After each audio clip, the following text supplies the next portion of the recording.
A Bíblia diz no livro de Ezequiel, no capítulo 13, nos versículos de 1 a 23. A palavra do Senhor veio a mim dizendo. Temos destacado esta expressão, veio a mim.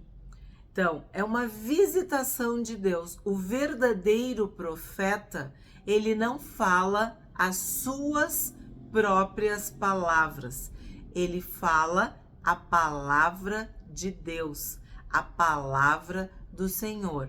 E foi exatamente isso que aconteceu com Ezequiel. 2. Filho do homem, profetize contra os profetas de Israel. A esses que profetizam o que lhes vem do coração, diga que ouçam a palavra do Senhor. Então, o que a gente vê aqui? O filho do homem, que é essa expressão usada 93 vezes no livro de Ezequiel, Deus se dirigindo ao profeta, deixando bem claro que o Senhor é Deus e que Ezequiel é humano. É filho do homem, é um ser humano, é filho de Adão. E agora a profecia é contra os profetas, ou melhor, contra os falsos profetas. Profetize contra os profetas de Israel. Sabemos que havia falsos profetas. Nós vimos o que Jeremias padeceu por causa dos falsos profetas, que profetizam o que lhes vem do coração. Então, não é o que Deus falou, é o que eles inventam, é o que eles acham, é o que eles pensam, é o que eles querem, é o que eles projetam, planejam. 3. Assim diz o Senhor Deus: ai dos profetas insensatos que seguem o seu próprio espírito sem nada terem visto. É muito interessante isso. O seu próprio espírito, quer dizer, saiu da cabeça deles, da alma deles, da vontade deles. São profetas de si mesmo, do seu próprio coração, da sua própria alma. E a palavra está dizendo que eles são insensatos. Estudamos em Provérbios e em Eclesiastes que insensatez é loucura. Tem algumas traduções que dizem profetas loucos, profetas insensatos, que não são sábios, que não são verdadeiros, que não são fiéis. 4. Os seus profetas, ó Israel, são como chacais entre as ruínas. O que quer dizer isso? O que tu interpreta? O que um chacal, um lobo, uma raposa, um predador faz? Fica à espreita, procurando uma presa, caçando, esperando o momento certo de atacar. Então, o que os falsos profetas fazem? Eles são frios, calculistas, oportunistas, manipuladores.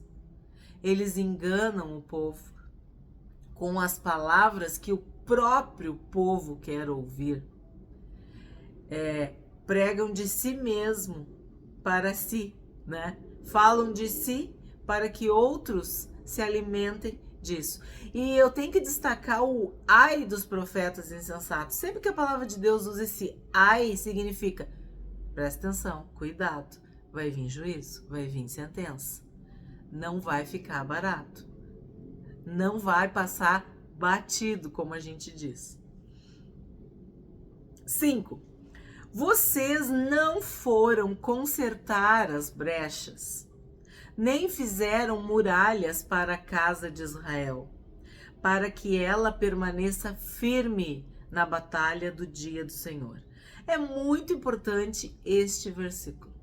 É aquela hora que eu digo, pega tua Bíblia, pega tua caneta, sublinha, marca, porque isso seria um divisor de águas. Uma forma de tu entender a diferença entre um profeta verdadeiro e um falso profeta. O que um falso profeta faz? Que eu acabei de falar, ele se aproveita, ele engana, ele mente, ele manipula, ele fala o que está no coração dele, na cabeça dele, no espírito dele, na alma dele, tá? Muitas vezes movido pelo desequilíbrio, eu já falei também em outros vídeos, às vezes até tem uma doença mental envolvida porque a pessoa alucina e fala coisas para convencer o público. Mas aqui tá falando, ó, sobre consertar as brechas. Isso é muito importante, porque o verdadeiro profeta, ele conserta, ele reforma, ele edifica, ele constrói, ele abençoa, ele alerta, ele avisa, ele fala a verdade. Só de falar a verdade, de ir diretamente no ponto, como uma flecha que acerta o alvo, isso é o maior sinal, falar a verdade. Ele vigia e ele quer que o povo também vigie. Ele fortalece o povo, ele fortifica, ele dá condições para que o povo resista na hora da dificuldade. Porque sabemos que muitas profecias são juízo, são sentenças, são avisos desagradáveis de tempos difíceis, de dias maus. E o que um verdadeiro profeta faz? Ele permite, ele facilita, ele viabiliza que o povo permaneça firme. Se as minhas palavras permanecerem em vocês e vocês permanecerem em mim, não foi isso que o Senhor Jesus disse? Vocês darão muito fruto.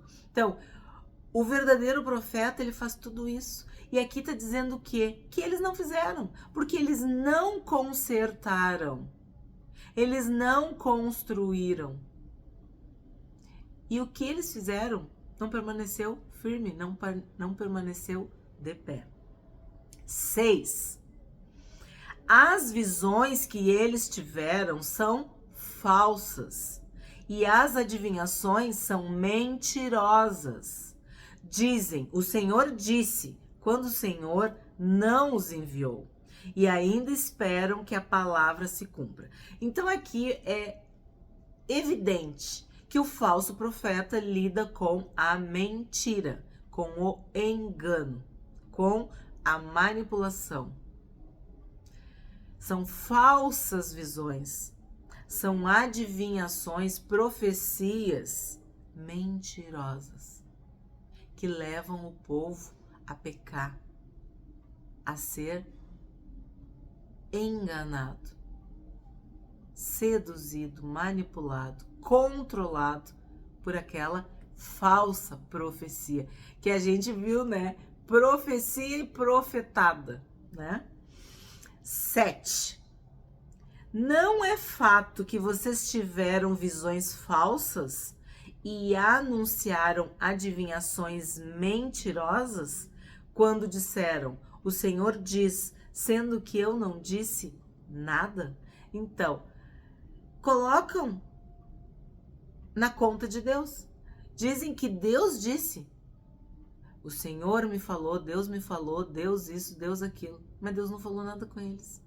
Eles usam desse subterfúgio para convencer, para valorizar o que eles estão falando. Que na verdade é uma mentira. 8. Portanto, assim diz o Senhor Deus. Como vocês anunciam falsidades e têm visões mentirosas, por isso eu estou contra vocês, diz o Senhor Deus. Aqui é muito claro. Deus está dizendo, eu sou contra vocês, eu estou contra vocês, eu me coloco contra vocês. Não tem nada mais objetivo do que isso. Deus abomina a mentira. E a falsidade é mentira. O engano é mentira. Então, se eles são falsos profetas, eles são profetas mentirosos. E Deus é contra a mentira. Eu sou o caminho, a verdade e a vida. Ninguém vem ao Pai a não ser por mim. Então, a verdade é Deus, Deus é verdadeiro. Jesus é a verdade. Então, Deus é contra os falsos profetas.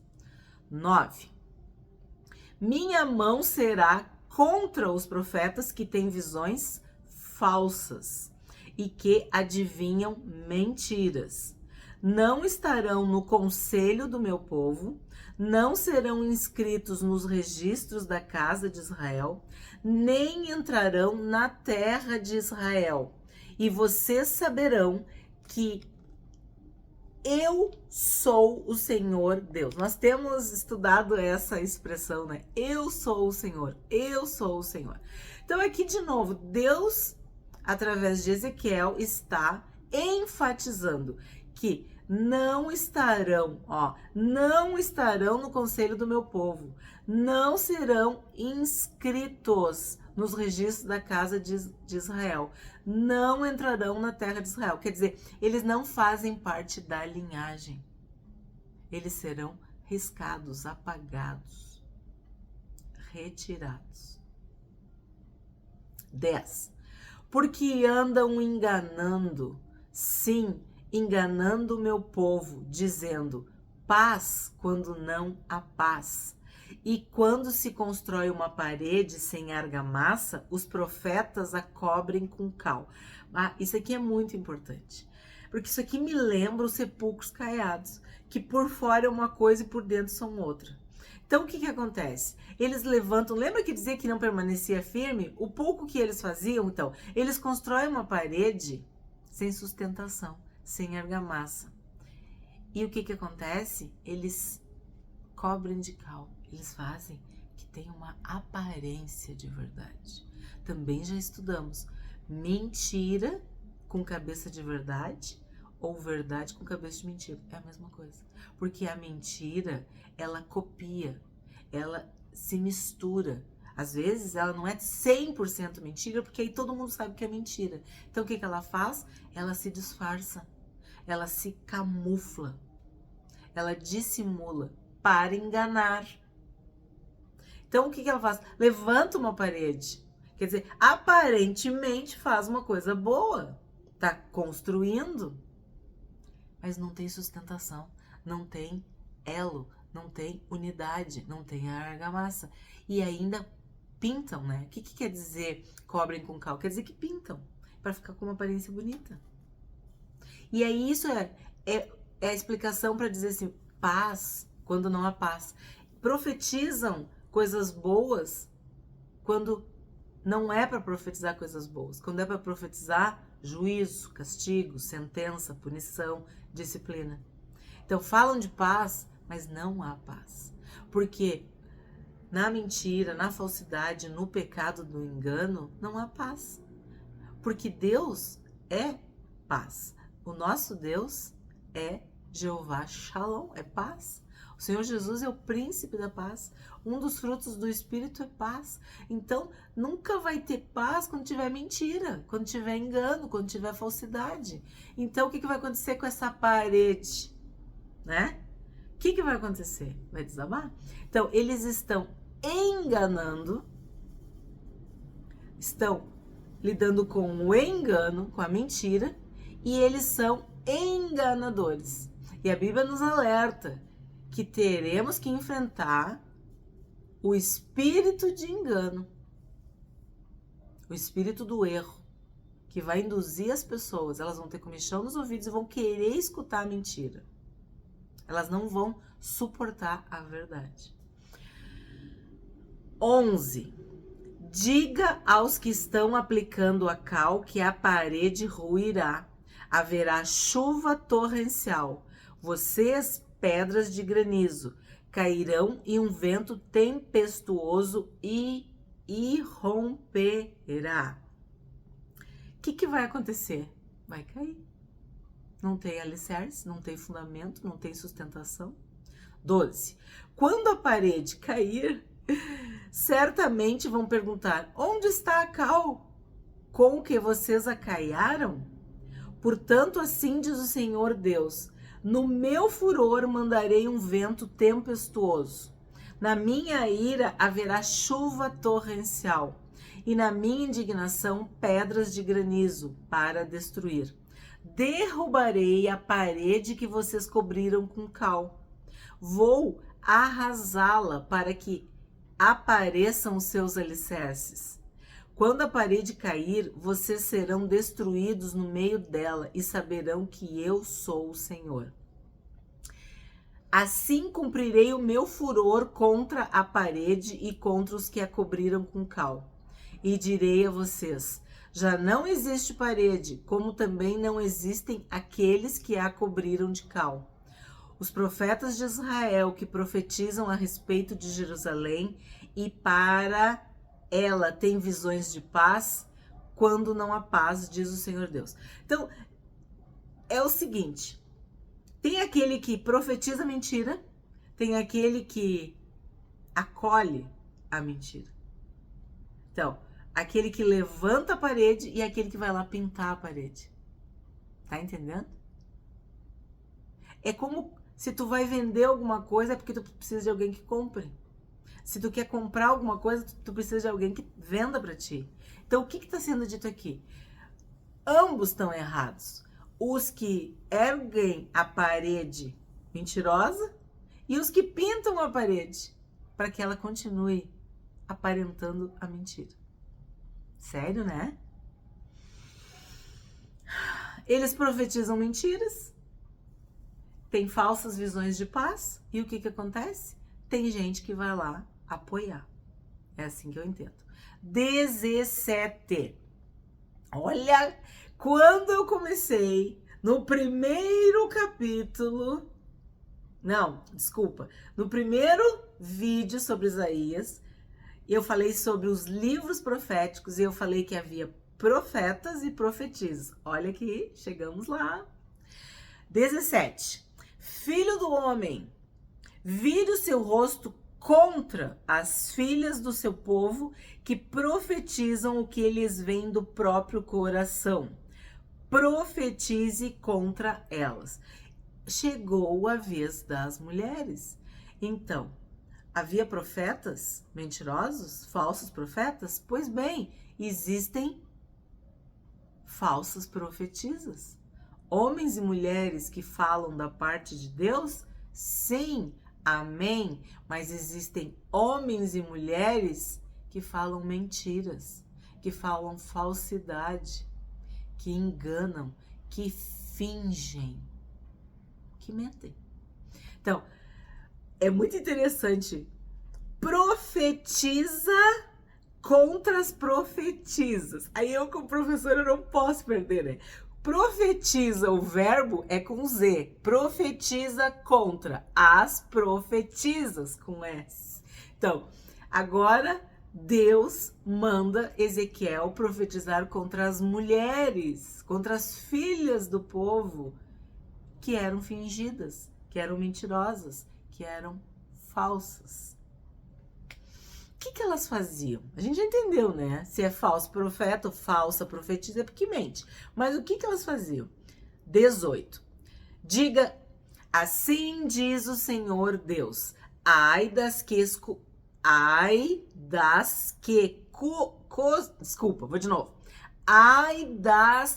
costuram fitinhas mágicas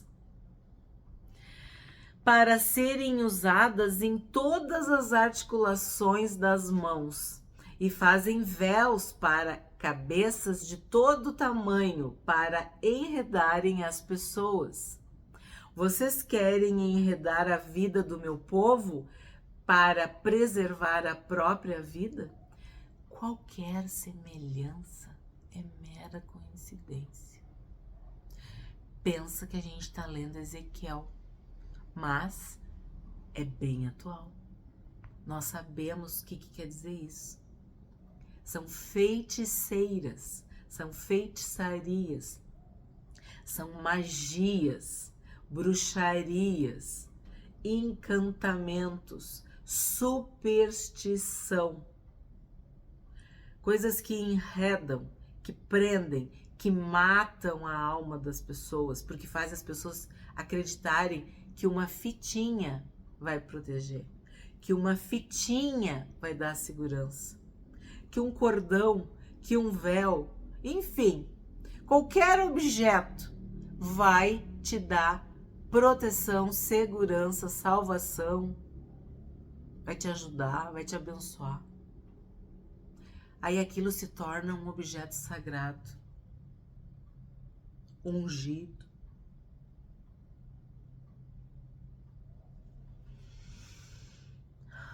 Seguiremos. Ali fala, ó, enredar. Enredar é prender, é amarrar. Que Deus abra os olhos e os ouvidos. 19. Vocês me profanaram no meio do meu povo. Isso tudo é as mulheres, tá? Porque aí como elas costuravam, como elas faziam, isso aí tudo é as mulheres que fizeram. Vocês me profanaram no meio do meu povo. Por quê? Por punhados de cevada e por pedaços de pão, para matarem pessoas que não deveriam morrer e para deixarem com vida aqueles que não deveriam viver, mentindo assim ao meu povo que escuta mentiras. Isso é muito sério. Esses encantamentos, essas bruxarias, esses trabalhos, esses pactos, esses... não sei nem o nome, como é que aqui ele fala, né? Que fazem isso para que algumas pessoas morram. Então o que acontece? Aquela magia, aquele feitiço, essa acho que é aquele feitiço, aquela magia, aquele ocultismo, aquele trabalho, aquilo que é feito, aquela oferenda, aquilo ali, é para matar uma pessoa, para fazer mal para uma pessoa. Mas aquela pessoa deveria viver, mas eles querem que ela morra. A outra que deveria morrer, eles querem que fiquem vivos. Então eles fazem para o mal esses encantamentos. E dão falsas profecias e usam esses objetos, essas fitinhas mágicas, né? E tudo isso que nós já lemos aqui para enredarem as pessoas, para que as pessoas fiquem presas, dependentes, amedrontadas, atemorizadas com tudo isso. E tem um detalhe aqui, vocês viram? Elas fazem isso por interesse, tem uma paga. É uma questão material. E aqui diz que é um punhado de cevada e pedaço de pão. Muito sério. 20. Portanto, assim diz o Senhor Deus: eis que eu sou contra as fitinhas mágicas que vocês usam para enredar as pessoas como se fossem pássaros. Eu as arrancarei dos seus braços e deixarei livres aqueles que vocês enredaram como se fossem pássaros. Também rasgarei os véus e livrarei o meu povo das mãos de vocês. Ele nunca mais estará ao alcance de vocês para ser caçado. E vocês, mulheres, saberão que eu sou o Senhor. Lembra? Eu sou o Senhor. Eu sou o Senhor. Eu tenho dito para você sublinhar. Eu sou o Senhor. Isso aí resume tudo. Eu sou o alfa e eu sou o ômega. Eu sou o princípio e eu sou o fim. Ontem, hoje e eternamente. Eu sou. É o único Deus vivo, verdadeiro, o Deus altíssimo, o Deus soberano, o Deus criador. Eu sou o Senhor. 22. Visto que com mentiras vocês desanimaram o coração do justo, vocês entristeceram o coração do justo. Visto que com mentiras vocês desanimaram o coração do justo, não o havendo eu entristecido, e fortaleceram as mãos do ímpio para que não se desviasse do seu mau caminho e vivesse. Lembra que em Provérbios eu dizia para vocês que eu não sabia, eu dizia assim, gente, eu não sei o que é pior, se é inocentar o culpado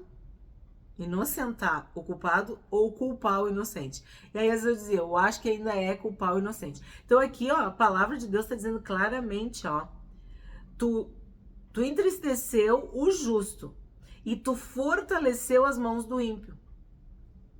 O que é pior? Entristecer o justo ou fortalecer as mãos do ímpio?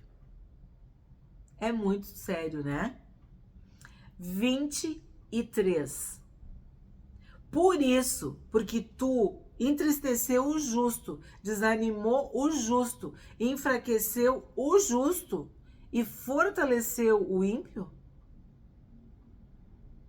por isso vocês não terão mais visões falsas e nunca mais farão adivinhações. Livrarei o meu povo das mãos de vocês, e vocês, mulheres, saberão que eu sou o Senhor. Então a gente vê que aqui é uma promessa de Deus de libertação, de que ele vai punir essas falsas profetisas, essas mulheres mentirosas, que fizeram o quê?